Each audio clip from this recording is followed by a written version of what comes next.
ஆரம்பித்தார்களோ, குர்ஆனுக்கு கொடுக்கக்கூடிய முக்கியத்துவத்தை கொடுக்க கூடாது என்கிற கொள்கையோடு தங்களுடைய சித்தாந்தங்களை, சிந்தனைகளை, கோட்பாடுகளை அமைத்துக் கொண்டார்களோ, அத்துணை பேரும் சகோதரர்களே வழிகேடர்களாகத்தான் இருந்தார்கள்.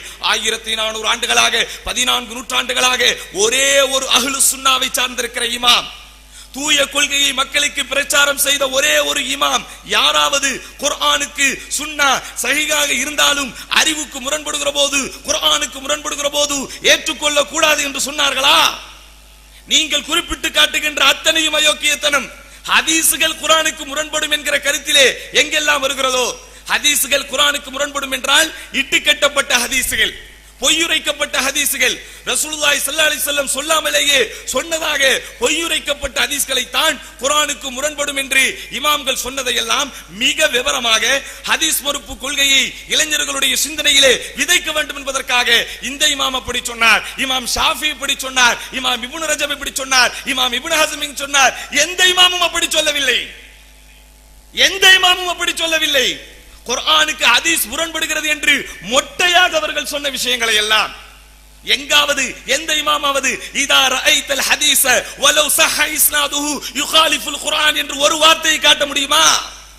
எந்த ஹதீஸ் இஸ்னாதுகள் சரியாக இருந்தாலும், ஆதாரபூர்வமானது என்று அனைவராலும் ஏற்றுக்கொள்ளப்பட்டாலும், அது அறிவுக்கு முரண்பட்டால் அதை நம்ப கூடாது என்கிற வார்த்தை உங்களுடைய மொழிபெயர்ப்பு சொருடல்கள் இல்லாமல், உங்களுடைய மொழிபெயர்ப்பின் சொருகல்கள் இல்லாமல் ஒரே ஒரு செய்தியை எந்த இமாமின் வாயிலும் காட்ட முடியாது.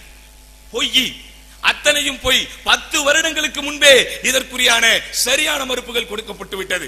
அருமை சகோதரர்களே, வரலாற்று ஒளியிலே சுன்னாக்களை மறுத்தவர்கள் யார் என்று நீங்கள் பார்க்கிற போது, பெருமானார் ஸல்லல்லாஹு அலைஹி வஸல்லம் காலத்தில் யாரெல்லாம் அவர்களுடைய ரிசாலத்தை ஏற்கவில்லையோ, யாரெல்லாம் அவர்களுடைய தூதுத்துவத்தை ஏற்கவில்லையோ, அவர்களையும் இமாம்கள், முஅர்ரிகீன்கள் என்று சொல்லப்படக்கூடிய வரலாற்று ஆய்வாளர்கள் சுன்னாவை மறுக்கக்கூடியவர்களோடு தான் சேர்த்துக் கொள்கிறார்கள். காரணம், அவர்கள் மறுத்தது ரசூலுல்லாஹி ஸல்லல்லாஹு அலைஹி வஸல்லம் அவர்களுக்கு அருளப்பட்ட வஹியை. பெருமானார் ஸல்லல்லாஹு அலைஹி வஸல்லம் காலத்திலேயே இறை மறுப்பாளர்களாக, மூமின்களாக இல்லாமல் எவரெல்லாம் இருந்தார்களோ அவர்களையும் ஹதீஸ் மறுப்பாளர்கள் பட்டியலில் தான் அஹ்லு சுன்னாவின் இமாம்கள் சேர்க்கிறார்கள் என்பதை இந்த சபையிலே பகிரங்கமாக நாங்கள் சொல்வதற்கு கடமைப்பட்டிருக்கிறோம். அதற்கடுத்து யாரு? பெருமானார் ஸல்லல்லாஹு அலைஹி வஸல்லம் காலத்திற்கு பிறகு அந்த ஃபித்னாக்கள் உருவாக்கப்பட்ட நேரத்திலே, குழப்பங்கள் உருவாக்கப்பட்ட நேரத்திலே, மார்க்கத்தினுடைய மூலாதாரங்களை கொச்சைப்படுத்த வேண்டும் என்கிற சிந்தனை உள்ளவர்கள் உருவான நேரத்திலே ஹவாரிஜிகள் உருவானார்கள், ஷியாக்கள் உருவானார்கள். இவர்கள் அத்தனை பேரும் சுன்னாவின் மீது தான் கை வைத்தார்கள். குர்ஆனுடைய வசனங்களை அவர்கள் பெரிதாக பார்க்கவில்லை, குர்ஆனை மறுக்க வேண்டும் என்கிற கொள்கையை பெரிதாக அவர்கள் பேசவில்லை. அன்றைய நேரத்தில் அன்றைக்கு இருந்த அஹ்லு சுன்னாக்களாக, சுன்னாவின் பாதுகாவலர்களாக இருந்தவர்களுக்கு எதிரிகளாக இருந்த இந்த ஹவாரிஜிகள் கை வைத்தது ஹதீஸ்களில் தான். அலி ரலியல்லாஹு அன்ஹு அவர்களுக்கு எதிரான நிலைப்பாடு என்கிற அவர்களுடைய கொள்கைக்கு சாதகமாக எவரெல்லாம் வந்தார்களோ அத்தனை பேரையும் அவர்கள் விமர்சிக்க ஆரம்பித்தார்கள். அத்தனை பேர்களிலும் குறைகளை காண ஆரம்பித்தார்கள். அவர்களின் சிறப்புகள் குறித்து வரக்கூடிய ஹதீஸ்கள் அத்தனையும் ஏற்றுக்கொள்ள முடியாது என்று சொன்னார்கள். அலி இப்னு அபி தாலிப் அவருக்கு எதிராக, அவருடைய ஆட்சிக்கு எதிராக கிளர்ச்சியாளர்களாக கண்டுகொள்ளப்பட்ட இந்த ஹவாரிஜிகள் அவர்களுடைய சிந்தனையில் உதித்த கோட்பாடுகளுக்கு எதிராக, அவர்களுடைய சிந்தனையில் உதித்த கொள்கைகளுக்கு முரணாக இருந்த அத்தனை ஹதீஸ்களையும் அவர்கள் மறுத்தார்கள் என்பது வரலாற்றிலே நிரூபிக்கப்பட்டது என்பதை நாம் மறந்துவிடக் கூடாது. அதற்கடுத்து யார்? ராஃபிதாக்கள் என்போர் வந்தார்கள்.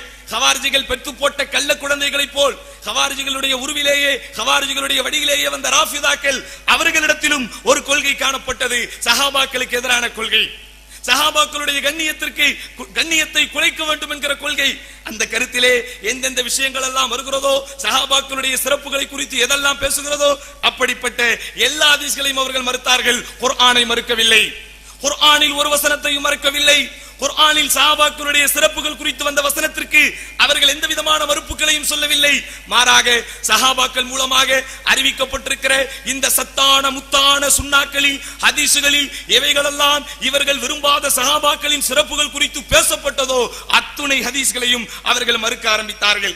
அதற்கடுத்த அருமை சகோதரர்களே, இவர்களுக்கெல்லாம் அடுத்த வாரிசுகளாக வந்தவர்கள் கனி இருக்க காய்க்க வந்தற்று என்பார்களே, அதுபோல் இந்த ஹவாரிஜிகள், இந்த ராஃபிதாக்கள் இவர்களையே விழுங்கக்கூடிய விதத்திலே உருவானார்கள். முஅ்தஸிலாக்கள் என்கிற வழிகேடர்கள். இவர்களுடைய கொள்கை என்ன? ஒரே ஒரு கொள்கை, தக்தீமுல் அக்ல் அலா நக்ல்.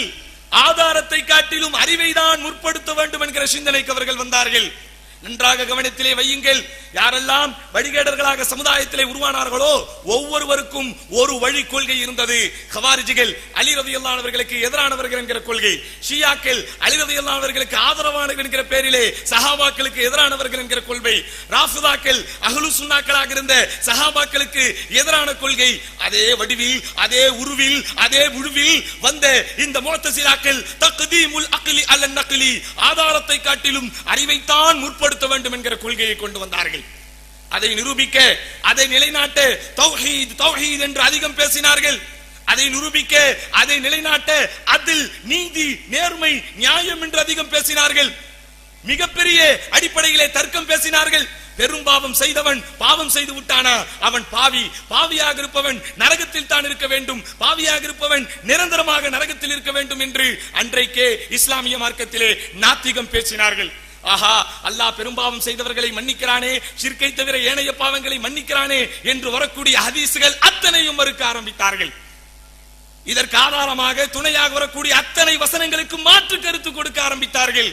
இதே வடிவில் தான் அதற்கடுத்து இன்னும் சில கொள்கை குன்றுகள் உருவாக ஆரம்பித்தன.